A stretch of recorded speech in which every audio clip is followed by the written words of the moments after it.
Like to start off this week with just a little bit of a red pill for everybody out there. If you have dating prospects that are out there, if you're out there spinning plates, you need to properly vet your women, because I got this picture pulled up here. Okay, it's somebody on TikTok, so you probably know where this is going. It's not going to end well, of course, but yeah, no, she fucking quite attractive. Okay, she got everything put together. She got the nice long raven hair. She's got the nice complexion. Eyes are popping. She's on fucking point. Okay, there's no other way about it. That's a bad bitch right there. At least in that picture, because there she is, out of makeup. Quite a bit different, don't you think? But at least big ups to her for at least saying that, hey, there's some fucking hocus pocus going on here. So you guys should probably, be paying attention. Always vet your options, okay? Because, yeah, you take Julia Grandironi, that's her name right there, and it's like, yeah, you take her out, and she's beautiful and wonderful, with about a fucking heaping helping of paint on her face that would make the people over at Arnica blush even harder than they had to a couple of weeks ago, thanks to Amber Heard. But no, there's a point to this, and I'm not going to shit on her. She's at least coming forward by saying that, yeah, no, she puts everything on blast, that women like to run their game through smoke and mirrors. And that's what we have here in probably the highest profile case, at least to my memory, right? Because there was this phenomenon on TLC back when they switched from, I don't know, all of those Trading Places shows to all of a sudden now it's just going to be the wild world of insane white women doing fucked shit like My 600-Pound Life. And the first one to really kick it all off, John and Kate +8, and everybody was exposed to, oh my god, that is the least likable woman that I've ever seen in my entire life. And the fact of the matter is, that switch happens a lot in a bunch of relationships, okay? And you should be able to see past the steady stream of pussy, okay? Some guys just lock down fucking wives because, yeah, no, once a week their wife might touch it, okay? Her anniversary and birthdays, you guys get to do some fun stuff every once in a while, and that's just gonna be, that's just the blue pill life for all of us out here. Yep, no, you just jump from having a mother, and then you hop into a steady relationship, and if that one doesn't work out, you just become a serial monogamist, and you never properly play the field, and you think that, hey, you know what, at the time I got somebody who, you might have seen older pictures of whatever her name Kate is. Seen some younger pictures. Oh yeah, she had the long blonde hair. She was one of those party girls that were out there, and then they decided to start having kids, and then she needed to have the sensible haircut. And you know what? Hey, her entire demeanor changed. She was no longer that ride or die, hell yeah girl. She just became the domineering housewife, and everybody painted John as being some kind of a fucking degenerate for being like, I can't handle this crazy bitch anymore. I need to fucking go. And now that all the kids are starting to come of age, starting to realize that, yeah, there was two sides to that story, and the media at large got it completely fucking wrong. Mostly on purpose, because remember, Believe All Women's been around for a long fucking time.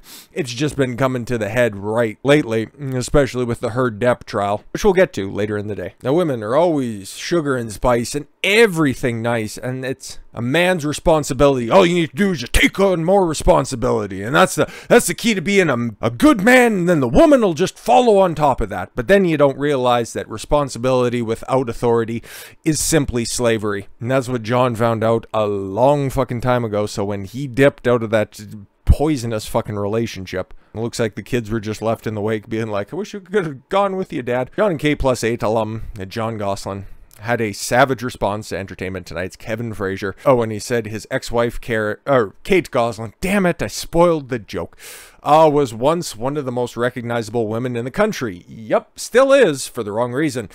She also became one of the most hated. 45-year-old DJ scoffed, she's the Karen. Yep, she's the meme. You know, like the embodiment of the meme. She is the picture of the meme, okay? She is the, I want to talk to the manager, the face of that, okay? She's the reason all of those horror stories, all of those warnings that are out there, okay? The girl who you're dating automatically just turns into the fucking nagging housewife that you just loathe after a long day's work going home because, you're out there fighting at the office, or you're going through hell there, and then the moment that you open up the front door, it's just going to be another never-ending fucking battle. And the only time that you can get a little bit of peace and quiet is when you're possibly, maybe sleeping. Only if she doesn't wake you up to continue some argument from fucking weeks ago, okay? I'm just looking out for my bros and my ladies out there, okay? This is not, okay?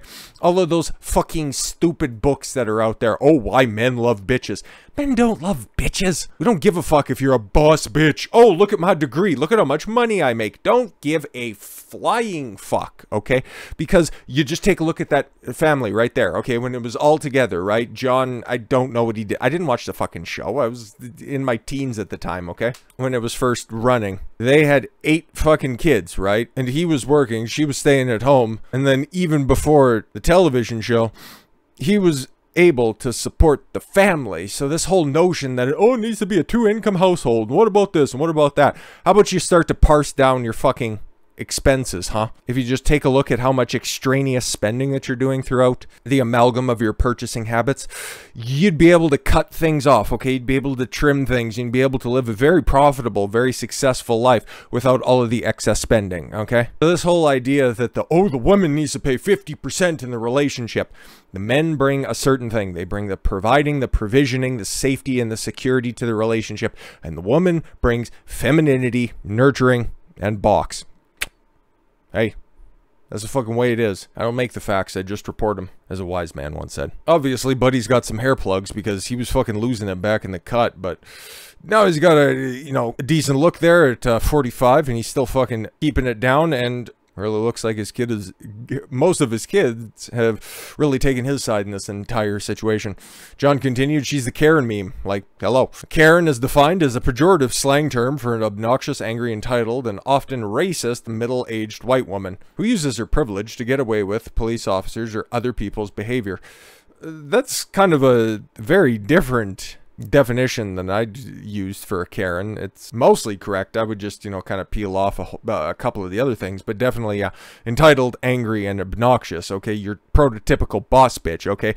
Though, and normally, yes, a middle-aged white woman who has an extreme proclivity to express her masculine characteristics, okay?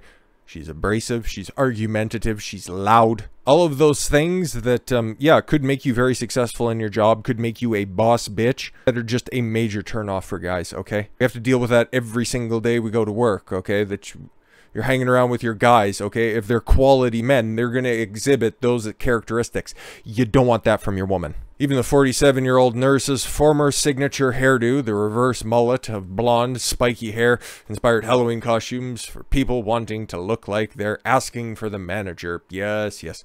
But now that's, yeah, that's been canceled, coincidentally, by a bunch of Karens. The Goslins only communicate through their attorneys following the end of their acrimonious decade-long marriage in 2009. It's probably good. It's probably good for John, okay? And now that his kids have grown up, and Jesus Christ, that ended in 2009? Yeah, I was 19 at the time, Christ. But yeah, no, you guys have all seen the memes, and that's the lady on that side, and then that's the Halloween costume on the other. Seems all too congruent. And while both of them have denied having affairs at the time, the half-Korean musician claimed Kate did not leave him for someone who worked closely for, his family on the series. Yes, because again, here's another red pill out there. It doesn't matter how secure you think your relationship is, okay? If you have a whole host of kids, hypergamy doesn't care. If she thinks that you can better deal you, guess what? At the time, what? She was 36? Oh no, even older than that. Jesus, it's fucking... Or younger than that, sorry, 34 at the time. I forgot what year we're in. She's been popping out kids, so she missed out on her promiscuous phase in her early to mid-20s. Yeah, she would have been re-experiencing that time right there, and then acting on those urges. Hypergamy doesn't care. Wanted to leave the show, and she wanted to continue on with the show. Yeah, it was successful for, what, another season? Hilarious. Don't worry, guys. Women, they can do everything. You can be a single mom, and you can be a successful business person all at once. That's what feminism has told you, right? Yeah. That's why the show went on for one more season. I felt like she wanted to be this big star on television and continue on and use the kids to film and create this enterprise. Felt like, stop saying you felt like, Jesus, that if you wanted to do TV, you should just keep doing TV on your own and let the kids be kids. We just had a difference of opinion. Yeah, remember how he was painted as the monster? Really looks like a fucking terrible take now. John K Plus 8 aired for 5 seasons on TLC spanning 2007 to 2010, once reportedly amassing 10.6 million viewers in 2009. Yes, mostly just to just see the emasculated man right there, just be led around on a leash. Like you can see him off there in the corner.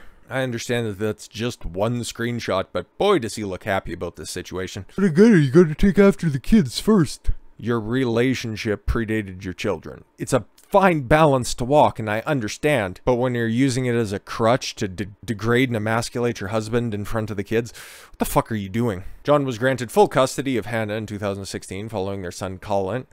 Followed by their son Colin in 2018, and they currently live in Reading, Pennsylvania. Sweet! I've always been close to my dad, and we've always had a good, strong relationship, Hannah told Entertainment Tonight. I'm more familiar with a different ET. It's a lot growing up in a very busy household with lots of kids, and there's not really a one-on-one relationship or attention that you have with your parent, and I felt like my dad gave me the attention, and I feel like I had a good, solid relationship with a parent.